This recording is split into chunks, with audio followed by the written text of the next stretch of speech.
Hello students, मैं Saurabh sir आप सभी का स्वागत करता हूं आपके अपने यूट्यूब चैनल ITI एडुशाला में। मैं फिर से आप लोग के लिए एक नई अपडेट लेके आया हूं और ये जो अपडेट है आपका गवर्नमेंट जॉब से रिलेटेड है। ISRO Indian space research organisation के अंतर्गत आपका Satish Dhawan space centre SHR की तरफ से एक आपका गवर्नमेंट जॉब की अब वैकेंसी निकाली गई है, जिसमें ITI छात्र, पॉलिटेक्निक छात्रों और जो BSc के स्टूडेंट हैं उनको इसमें मौका मिला है। तो इस एडवर्टीजमेंट में हम देखेंगे कि किन किन छात्रों के लिए एडवर्टीजमेंट निकाली गई है और इसमें किन किन पोस्ट की वैकेंसी है, उसके लिए आपका क्वालिफिकेशन क्या होना चाहिए। तो अगर आप चैनल पर नए हैं तो चैनल को सब्सक्राइब कर दें, नोटिफिकेशन बेल को प्रेस कर दें, जिससे जो भी नई अपडेट होगी वो आपको आसानी से मिलती रहेगी। जैसा कि आप स्क्रीन पे देख पा रहे होंगे, ये आपका इंडियन स्पेस रिसर्च ऑर्गेनाइजेशन की तरफ से वैकेंसी है। इसमें आपका SHR एक यूनिट है, उसी की तरफ से ये वैकेंसी आई है। स्टार्टिंग में आपको पोस्ट कोड दिए हैं, पोस्ट दिए हैं, कितनी वैकेंसी है उस पोस्ट के लिए, उसके लिए आपका रिजर्वेशन क्या होना चाहिए, कौन कौन सी कैटेगरी में कितनी सीटें हैं और आपका क्वालिफिकेशन क्या होना चाहिए। तो सबसे पहला जो पोस्ट है आपका सिनेमाटोग्राफी या फोटोग्राफी के लिए, जिसके 2 पोस्ट है। दूसरा है आपका इलेक्ट्रिकल इंजीनियरिंग, इलेक्ट्रॉनिक्स इंजीनियरिंग, इनके लिए भी 2 पोस्ट है। इसके लिए भी आपका फर्स्ट क्लास डिप्लोमा होना चाहिए संबंधित ट्रेड में। उसके बाद आपका इलेक्ट्रॉनिक्स कम्युनिकेशन के लिए 2 पोस्ट है, इसके लिए आपको फर्स्ट क्लास डिप्लोमा होना चाहिए इलेक्ट्रॉनिक्स एंड कम्युनिकेशन इंजीनियरिंग में। नेक्स्ट पोस्ट है आपका इलेक्ट्रॉनिक्स एंड इंस्ट्रूमेंटेशन इंजीनियरिंग, इसके लिए 1 पोस्ट है, इसके लिए भी आपको डिप्लोमा होना चाहिए। उसके बाद नेक्स्ट है आपका मैकेनिकल इंजीनियरिंग, इसमें टोटल 5 पोस्ट है, इसके लिए आपको फर्स्ट क्लास डिप्लोमा होना चाहिए मैकेनिकल इंजीनियरिंग में किसी भी रिकॉग्नाइज्ड यूनिवर्सिटी से। नेक्स्ट आपका कंप्यूटर साइंस की 3 वैकेंसी है। फिजिक्स जो BSc वाले स्टूडेंट है उनके लिए 2 वैकेंसी है। उसके बाद फिजिक्स में ही एक और आपका RLS और बालासोर उड़ीसा प्लांट के लिए है, इसके लिए 1 वैकेंसी है। इसमें आपको BSc होना चाहिए फिजिक्स आपका, और मैथ और केमिस्ट्री जो मेन सब्जेक्ट होता है उसके साथ। उसके बाद आपका लाइब्रेरी असिस्टेंट के लिए पोस्ट है, इसके लिए 2 पोस्ट है। इसमें आपको फर्स्ट क्लास मास्टर डिग्री होना चाहिए लाइब्रेरी साइंस या लाइब्रेरी इंफॉर्मेशन साइंस, और इससे इक्विवेलेंट कोई आपके पास डिग्री हो तो ये सभी इसमें अप्लाई कर सकते हैं। तो ये BSc और डिप्लोमा वाले स्टूडेंट के लिए मेन है। इसमें ITI के लिए ज़्यादा वैकेंसी आई है। जो ITI स्टूडेंट है, पास आउट स्टूडेंट है, अलग अलग ट्रेड के लिए उनकी वैकेंसी है। तो सबसे पहला जो पोस्ट है आपका इलेक्ट्रीशियन का है। टोटल 6 पोस्ट है इसमें, 3 जनरल के लिए, 2 OBC के लिए और आपका EWS के लिए है। तो इसमें आपको हाई स्कूल प्लस ITI होना चाहिए आपका इलेक्ट्रीशियन ट्रेड से। अगर आपके पास नेशनल अप्रेंटिस सर्टिफिकेट भी है हाई स्कूल के बाद तो आप इसमें अप्लाई कर सकते हैं। उसके बाद नेक्स्ट आपका इलेक्ट्रीशियन में ही PCR यूनिट के लिए है, जिसमें 2 पोस्ट है। इसके लिए भी आपका ITI होना चाहिए क्लास 10 के बाद, या तो आप अप्रेंटिस किए हो क्लास 10 के बाद। फिटर में टोटल आपके 17 पोस्ट है, 8 जनरल के लिए है, OBC के लिए 6 है, 3 आपका EWS के लिए है। तो इसके लिए आपको हाई स्कूल प्लस ITI होना चाहिए फिटर ट्रेड से। नेक्स्ट आपका फिटर ही ट्रेड से वैकेंसी है, PCR यूनिट के लिए 2 वैकेंसी, एक जनरल और एक EWS के लिए है। इसके लिए आपको क्लास 10th होना चाहिए, साथ साथ ITI होना चाहिए फिटर ट्रेड से। नेक्स्ट आपका मशीनिस्ट, इसमें 3 वैकेंसी है, 2 जनरल के लिए, 1 EWS के लिए। इसके लिए क्वालिफिकेशन आपका क्लास 10th होना चाहिए, साथ में ITI या अप्रेंटिस होना चाहिए आपका मशीनिस्ट ट्रेड से। उसके बाद इलेक्ट्रॉनिक मैकेनिक के लिए टोटल 13 वैकेंसी है, डीजल मैकेनिक के लिए 3 है, इंस्ट्रूमेंट मैकेनिक के लिए 1 है, प्लम्बर के लिए 2 वैकेंसी है। उसके बाद पंप कप ऑपरेटर के लिए 7 वैकेंसी। इसके लिए आपका जो क्वालिफिकेशन होगा ITI होगा क्लास 10 के बाद। ITI जो होगा आपका pump operator cum mechanic trade में होना चाहिए NCVT ट्रेड से। उसके बाद diesel mechanic with HVD licence, इसके लिए 3 वैकेंसी है।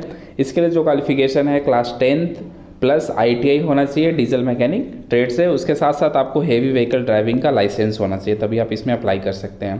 उसके बाद नेक्स्ट पोस्ट है आपका refrigeration and air conditioning RAC trade के लिए, टोटल 1 वैकेंसी है। ITI होना चाहिए आपका RAC ट्रेड में क्लास 10th के बाद। उसके बाद है ड्राफ्टमैन सिविल के लिए वैकेंसी और ड्राफ्टमैन मैकेनिकल के लिए वैकेंसी है। तो सिविल में 2 वैकेंसी है, मैकेनिकल में 1 वैकेंसी है। इसके लिए जो क्वालिफिकेशन होना चाहिए आपका क्लास 10 के बाद ड्राफ्टमैन सिविल में ITI होना चाहिए, और मैकेनिकल वाले के लिए ड्राफ्टमैन मैकेनिकल में ITI होना चाहिए। तो ये टोटल पोस्ट जो है 26 पोस्ट है, अलग अलग ट्रेड की है, ITI की है, डिप्लोमा की है, BSc की है, सबकी वैकेंसी हमने बताया, उसके क्वालिफिकेशन क्या चाहिए वो भी बताया। तो ये सभी डिटेल हो गई वैकेंसी की। तो उस वैकेंसी के अनुसार आप देख सकते हैं कि आप किस पोस्ट के लिए एलिजिबल है। अगर आपने ITI किया है तो किस स्टेट से किया है, उसके लिए कौन से पोस्ट के लिए आप एलिजिबल है, या तो आपने पॉलिटेक्निक किया है तो किस पोस्ट के लिए आप एलिजिबल है, उसमें आप अप्लाई कर सकते हैं। सैलरी की बात करें तो जो टेक्निकल असिस्टेंट की पोस्ट है, पोस्ट कोड 2 से 6 है, उनको 63,758 रुपये मिलेगी। उसके साथ साथ HRA प्लस ट्रांसपोर्टेशन अलाउंस आपको मिलेगा। इसके लिए एज है आपका 18 से 35। 3 post technical assistant, scientific assistant और लाइब्रेरी असिस्टेंट ए, इन दोनों का सैलरी आपका 63,758 है पर मंथ। एज आपका 18 से 35 है। उसके बाद जो टेक्नीशियन बी या ड्राफ्टमैन बी की पोस्ट है, इनका सैलरी है 30,814 आपको पर मंथ मिलेंगे। इसमें आपका बेसिक पे प्लस डीए है। इसके अलावा आपको HRA प्लस ट्रांसपोर्टेशन अलावेंस आपको मिलेगा गवर्नमेंट का जो रूल है उसके अकॉर्डिंग। इसके लिए भी एज आपका 18 से 35 साल होना चाहिए। तो अप्लाई करने के लिए आपका मिनिमम एज 18 होना चाहिए, मैक्सिमम 35 होना चाहिए। उसके अलावा SC/ST के लिए 5 साल का छूट है और OBC वाले के लिए 3 साल का छूट दिया जाएगा। और जो EWS है, PWD, उनको भी जो रूल है आपका उसमें रिलैक्सेशन मिलेगा। तो वो सभी भी अपने एज के अकॉर्डिंग इसमें अप्लाई कर सकते हैं। पोस्ट कोड 2 से 10 के लिए अप्लाई करने के लिए उनको 750 फीस सबमिट करना पड़ेगा। उसके बाद जो पोस्ट नंबर 11 से 26 तक है उनको 500 रुपया फ़ी पे करना पड़ेगा, जो आप अप्लीकेशन फॉर्म फिल करेंगे उसके लिए। तो ये फ़ी की बात हो गई। उसके बाद इसमें आपको अपने डॉक्यूमेंट भी अपलोड करने पड़ेंगे, जो पासपोर्ट साइज़ का फ़ोटो है, सिग्नेचर है, और आपका अगर कैटेगरीज का लाभ लेना चाहते हैं तो उससे रिलेटेड आपको एक सर्टिफिकेट भी इसमें अपलोड करना पड़ेगा। उसके बाद आप इसको फॉर्म स्टेप बाय स्टेप इसको कंप्लीट कर पाएंगे। उसके बाद बात करें कि इसका एग्ज़ाम का पैटर्न क्या है, तो एग्ज़ाम जो होगा आपका 2 स्टेप में होगा। पहला आपका रिटन टेस्ट होगा, उसके साथ साथ आपको स्किल टेस्ट भी देना पड़ेगा। हर एक पोस्ट के लिए आपको ये देना पड़ेगा। तो इसमें टोटल आपको 80 मल्टीपल चॉइस क्वेश्चन रहेंगे। 1.5 घंटे का आपको समय दिया रहेगा और एक क्वेश्चन आपका 1 नंबर का है और माइनस मार्किंग भी है 1/3 आपको। अगर एक क्वेश्चन गलत होते हैं तो आपको 0.33 मार्क्स डिडक्ट कर दिया जाएगा।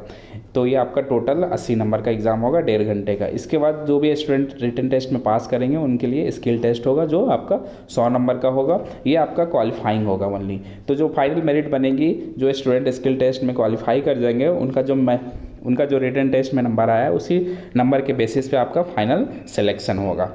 उसके बाद ये सभी सेंटर दिए हैं, किन किन सेंटरों पे आपका एग्ज़ाम होगा। हर एक स्टेट का आपका दिया गया है कि इस स्टेट में इस सिटी पे एग्ज़ाम होगा। आंध्र प्रदेश में आपका गुंटार, विशाखापट्टनम, तिरुपति ये में होगा। असम में आपका गुवाहाटी में होगा। बिहार में पटना, चंडीगढ़ में चंडीगढ़ ही।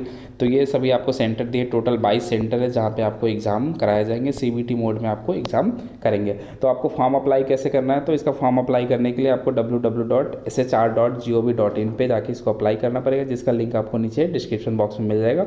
वहाँ से आप जाके इसको फॉर्म को अप्लाई कर सकते हैं। फॉर्म आपका अप्लाई होना स्टार्ट हो चुका है, क्योंकि आज 26 है। 26 अप्रैल के सुबह 10 बजे से ये आपका फॉर्म स्टार्ट हो चुका है और लास्ट डेट आपका 16/5/2023 तक शाम 5 बजे तक है। तो 26 से लेकर 16 मई के बीच में आप फॉर्म अप्लाई कर सकते हैं। टोटल आपको 20 दिन का समय दिया कि जो भी स्टूडेंट इसके लिए एलिजिबल है वो जल्द से जल्द अपना फॉर्म इसमें अप्लाई कर ले। लास्ट डेट आपका 16 मई है। उसके बाद आपका जो फ़ी पेमेंट का लास्ट डेट है वो 17 मई। एक दिन आपको एक्स्ट्रा दिया है, क्योंकि जैसे ही आप रजिस्ट्रेशन करेंगे तो उसके बाद आपको एक दिन एक्स्ट्रा दिया जाता है आपको फ़ी पेमेंट करने का। तो जो भी स्टूडेंट इसके लिए एलिजिबल है वो जल्द से जल्द अपना फॉर्म अप्लाई करें। फॉर्म कैसे अप्लाई करना है उसका भी वीडियो आपको हमारे चैनल पे अवेलेबल हो जाएगा, आप उसको देख के फॉर्म अप्लाई कर सकते हैं।